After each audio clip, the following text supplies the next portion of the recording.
Hello दोस्तों, SS heart touching story में आपका स्वागत है एक नई लव स्टोरी के साथ।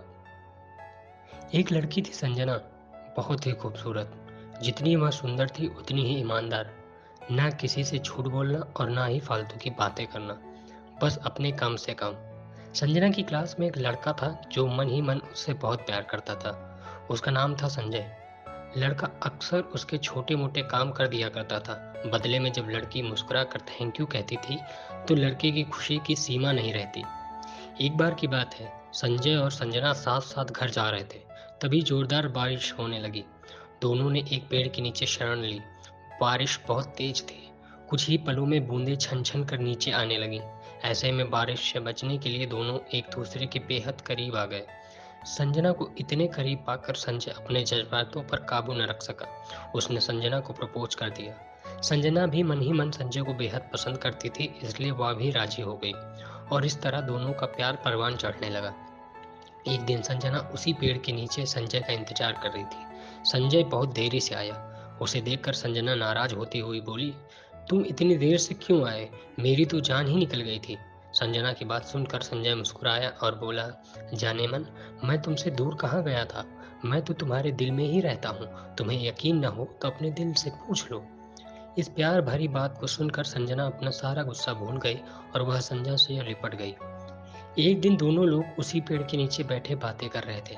संजना पेड़ के सहारे बैठी थी और संजय उसकी गोद में सिर रखकर लेटा हुआ था। तभी संजना बोली, जानू, अब तुम्हारी जुदाई मुझसे बर्दाश्त नहीं होती। तुम्हारे बिना एक पल भी मुझे 100 साल के बराबर लगता है। तुम मुझसे शादी कर लो, नहीं तो मैं मर जाऊंगी। संजय ने झट से लड़की के मुंह पर अपना हाथ रख दिया और बोला, मेरी जान, ऐसी बातें मत किया करो। अगर तुम्हें कुछ हो गया तो मैं कैसे जिंदा रहूंगा? संजना कुछ नहीं बोली।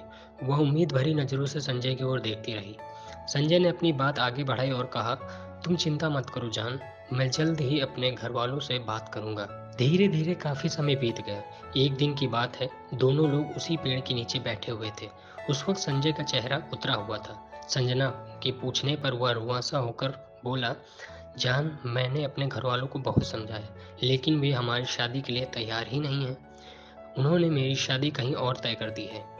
यह सुनकर संजना का कलेजा फट गया। उसका मन हुआ कि वह जोर-जोर से रोए, लेकिन उसने अपने जज़्बात पर काबू रखा और बोली, जानू, मैंने तुमसे सच्चा प्यार किया है। मैं तुम्हें कभी नहीं भुला सकती। संजय ने धीरे से कहा, प्लीज़ मुझे माफ़ कर देना। वैसे अगर तुम चाहो तो हम लोग हमेशा अच्छे दोस्त रह सकते हैं। संजना यह सुनकर जोर-जोर से रोने लगी। संजय ने उसे बहुत समझाया, लेकिन संजना चाहकर भी अपने आप पर काबू नहीं कर पाई और वह रोते हुए अपने घर की ओर चली गई। देखते-देखते संजय की शादी का दिन आ गया। उसे यकीन था कि उसकी शादी में संजना ज़रूर आएगी, पर ऐसा नहीं हुआ। हाँ, उसका भेजा हुआ एक गिफ्ट पैक उसे ज़रूर मिला। संजय ने काँपते हाथों से उसे खोला। उस गिफ्ट को देखते ही संजय बेहोश हो गया। गिफ्ट पैक में और कुछ नहीं बल्कि खून से लथपथ संजना का दिल रखा हुआ था और साथ ही में एक चिट्ठी थी जिसमें लिखा हुआ था, अरे पागल, अपना दिल तो लेते जा, वरना अपनी पत्नी को क्या देगा? किसी के लिए मोहब्बत टाइम पास होती है और किसी के लिए जिंदगी से बढ़कर। इसलिए अगर किसी से मोहब्बत करना तो उसे ताउम्र निभाना, वरना आपकी भी जिंदगी संजय जैसी सिर्फ पछतावे वाली रह जाएगी, जो ना खुशी से जी सकता था और ना ही मर। अगर आपको यह स्टोरी पसंद आई हो तो हमें कमेंट करके बताएं। साथ ही हमारा पेज सब्सक्राइब करना ना भूलें।